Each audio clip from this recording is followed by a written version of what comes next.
Hello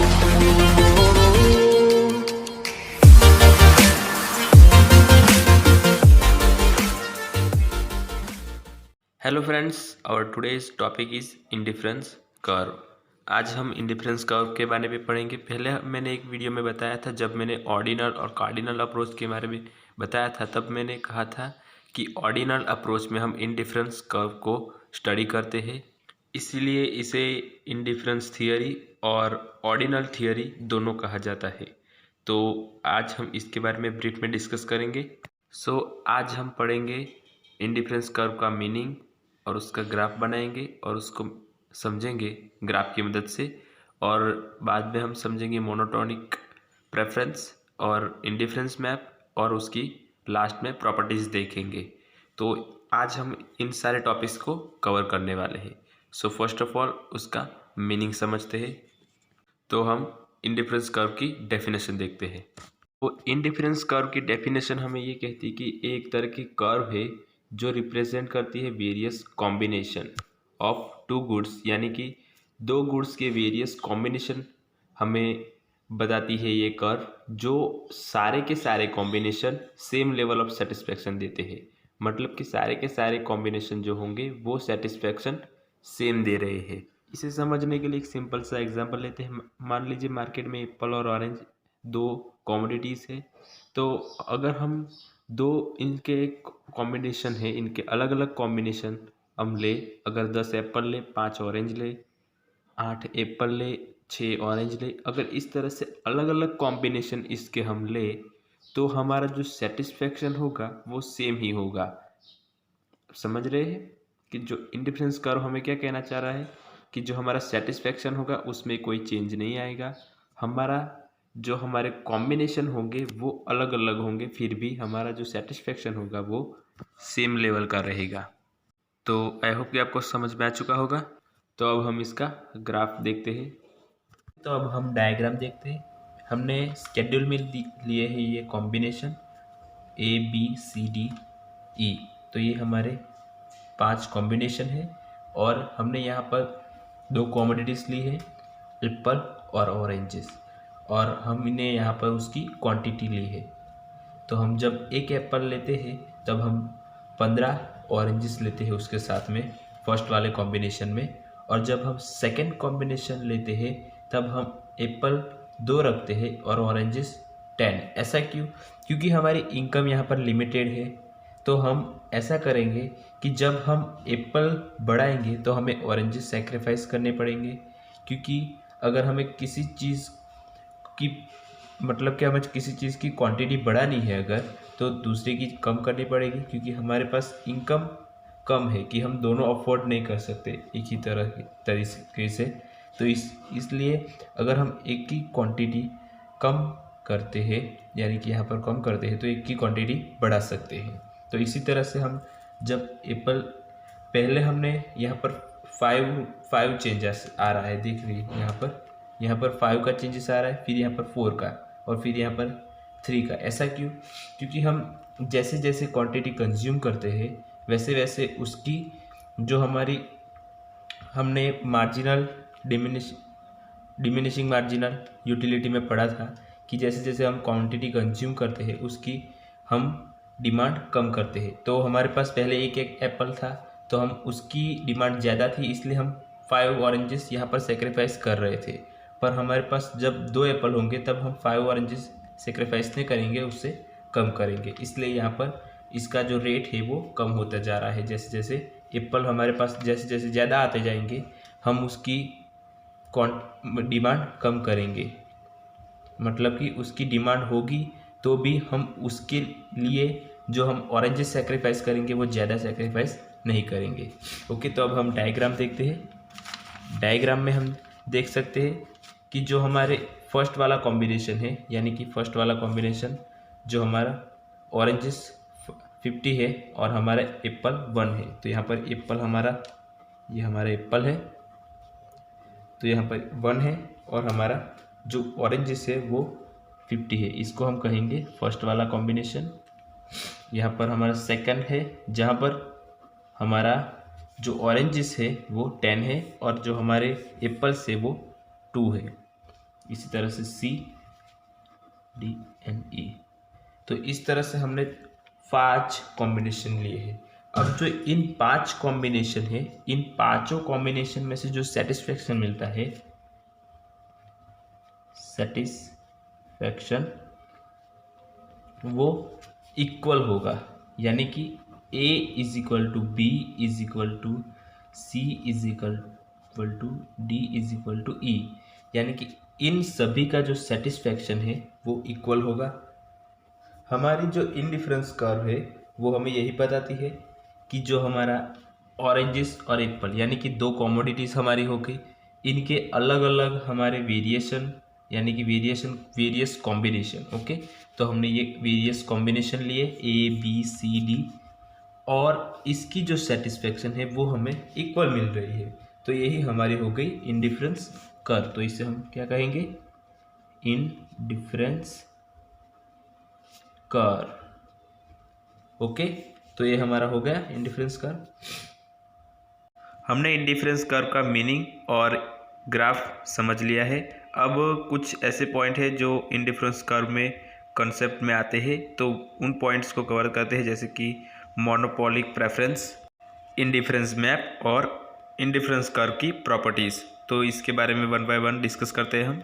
monotonic preference यानी कि वो इंडिफरेंस कर्व के ऊपर बेस्ड एक अजम्पशन है जिसमें कंज्यूमर प्रेफरेंस करता है मोनोटोनिकली, यानी कि जो कंज्यूमर है वो सेटिस्फेक्शन ज़्यादा मानता है ज़्यादा कंजप्शन में, यानी कि जितनी ज़्यादा वो गुड्स कंज्यूम करेगा उतना ज़्यादा उसे सेटिस्फेक्शन मिलेगा, ऐसा वो मानता है। कई स्टूडेंट ऐसा कहना चाहेंगे कि डीएमयू तो ऐसा कहता है कि जैसे जैसे हम कंज्यूम करते हैं वैसे वैसे उसका सेटिस्फेक्शन कम होता है, लॉ ऑफ डीएमयू के हिसाब से। पर यहाँ पर हमारी बात की जा रही है टोटल यूटिलिटी की, यानी कि टोटल जो हमारी यूटिलिटी होती है उसके बारे में बात की जाती है, ना कि मार्जिनल यूटिलिटी के बारे में।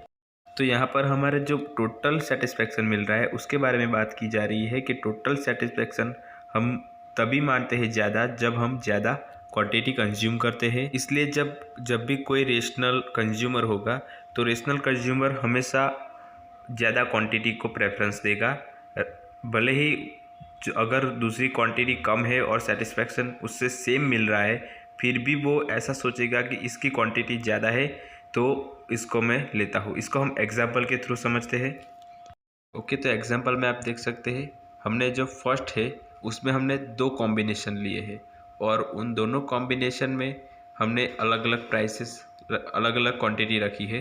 तो अगर कोई भी कंज्यूमर होगा उसको इन दोनों में से सेम सेटिस्फेक्शन मिलेगा, पर फिर भी वो किसे चूज़ करेगा जिसमें उसकी क्वांटिटी ज़्यादा होगी, यानी कि बी में क्वांटिटी ज़्यादा है, उसमें उसको टोटल 9 यूनिट्स मिल रहे हैं, 9 क्वांटिटी मिल रही है जो प्रोडक्ट है उसकी, और जो हमारा ए वाला है उसमें उसको मिल रहे हैं सिर्फ 7 क्वांटिटी। तो कोई भी कंज्यूमर होगा वो हमेशा किस चीज़ को प्रेफरेंस देगा, जिसमें उसको ज़्यादा क्वांटिटी मिल रही है उसको। आगे भी आप एग्जांपल में देख सकते हैं, सेकंड वाला एग्जांपल है, तो सेकंड वाले एग्जांपल में भी हम देख सकते हैं कि एप्पल जो हमने लिए है बी में वो 4 है और जो ऑरेंजेस है वो 2 है, जिसका टोटल 6 हो रहा है। और जो ए वाला है उसमें हमने लिए हैं 3 एप्पल और 4 ऑरेंजेस, तो उसकी जो क्वांटिटी है ज़्यादा है।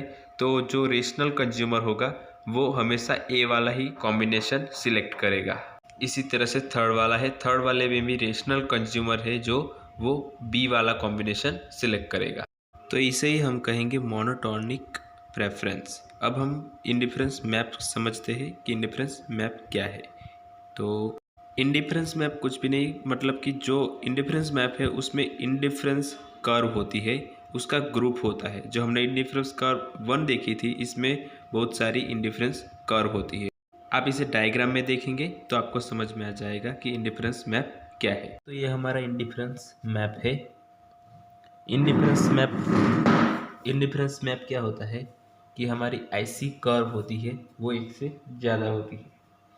एक से ज़्यादा मतलब कि ये IC1 हो गई, ये IC2, IC3 और IC4। इस तरह से इंडिफरेंस कर्व जब ज़्यादा होगी तब हमारी ऐसी कर्व, यानी कि इंडिफरेंस कर्व जब ज़्यादा होगी तब इसे कहेंगे हम इंडिफरेंस मैप।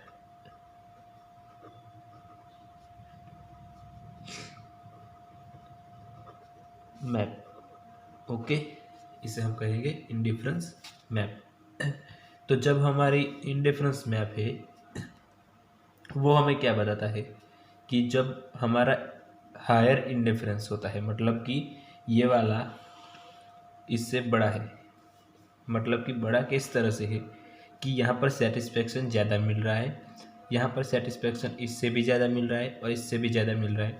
तो ये कैसे हो रहा है कि जब हमारा यहाँ पर था, ये वाले IC1 पर था, तो यहाँ पर जो क्वांटिटी थी वो थी एप्पल की थी 1 क्वांटिटी, और जो ऑरेंज की क्वांटिटी थी वो थी 50। पर जब यहाँ पर शिफ्ट हो रहा है दूसरी कर्व में, ये इस कर्व में से यहाँ शिफ्ट हो रहा है, तब हमारी जो क्वांटिटी है वो एप्पल की बढ़ रही है। यानी कि ये IC1 में था, IC2 में क्या हो रहा है, एप्पल की क्वांटिटी 2 हो रही है, ऑरेंज की क्वांटिटी हमारी कितनी हो रही है,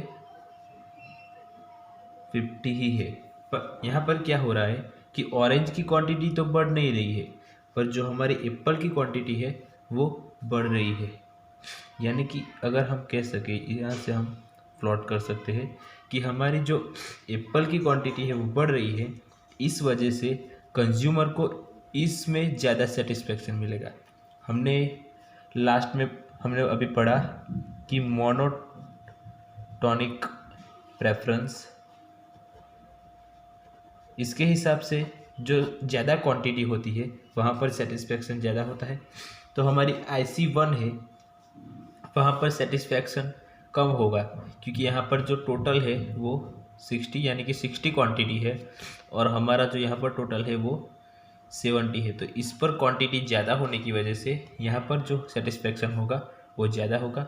अगर इस IC2 को IC3 पर लिए जाए तो यहाँ पर उससे भी ज़्यादा सेटिस्फेक्शन मिलेगा, और इसको अगर यहाँ ले जाए तो इसको और ज़्यादा सेटिस्फेक्शन मिलेगा। जैसे जैसे इसको आगे लेते जाएंगे हम, इसकी एप्पल की क्वांटिटी बढ़ती जाएगी, आगे बढ़ती जाएगी।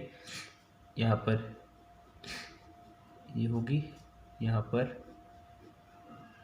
इस तरह से जो एप्पल की क्वांटिटी है वो बढ़ती जाएगी, आगे चलती जाएगी।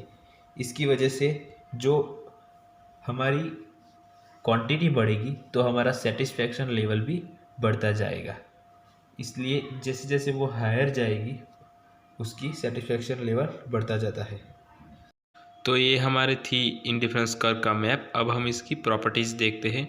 तो पहली हमारी प्रॉपर्टी है indifference curve slope down to right, मतलब कि जो इंडिफरेंस कर्व होती है वो राइट साइड स्लोप करेगी, ना कि लेफ्ट साइड, और जो इंडिफरेंस कर्व है वो कॉन्वेक्स होगी। सेकेंड है हमारा कॉन्वेक्स, मतलब कि जो उसका ओरिजिन होगा वहाँ से उसकी कॉन्वेक्स होगी इंडिफरेंस कर्व। और थर्ड वाला है indifference curve can not interact each other, मतलब कि इंटरसेक्ट ईच अदर, मतलब कि जो इंडिफरेंस कर्व है, दो इंडिफरेंस कर्व, तो एक दूसरे को टच नहीं करेगी, एक दूसरे को कट नहीं करेगी इंडिफरेंस कर्व। यहाँ पर higher indifference curve represent a higher level of satisfaction.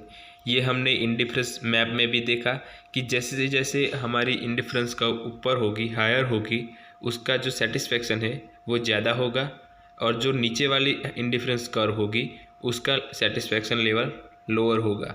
तो जैसे जैसे हायर इंडिफरेंस कर्व होगी उसका हायर लेवल सेटिस्फैक्शन होगा। अगर ये हो गई हमारी प्रॉपर्टीज़। अब एक प्रॉपर्टीज़ के बारे में हमने ब्रीफ में डिस्कस किया। अब इस प्रॉपर्टी ऐसे क्यों होता है, मतलब कि स्लोप डाउनवर्ड क्यों होता है, ये कॉन्वेक्स क्यों है, और ये दोनों इंटरसेक्ट क्यों करते हैं, ये हायर लेवल सेटिस्फैक्शन क्यों होता है हायर इंडिफरेंस कर्व पे। तो इन सब के जो कॉजेज़ है, तो कॉजेज़ हम दूसरे वीडियो में डिस्कस करेंगे। इसके बारे में हम दूसरी एक ब्रीफ में वीडियो बनाएंगे, उसमें हम इसके कॉजेज़ के बारे में डिस्कस करेंगे। तो आई होप कि आपको फुल अंडरस्टैंडिंग मिल चुकी होगी इंडिफरेंस कर्व के बारे में। अगर ये वीडियो आपको अच्छी लगी हो तो प्लीज़ लाइक कर देना और हमारे चैनल को सब्सक्राइब ज़रूर कर देना।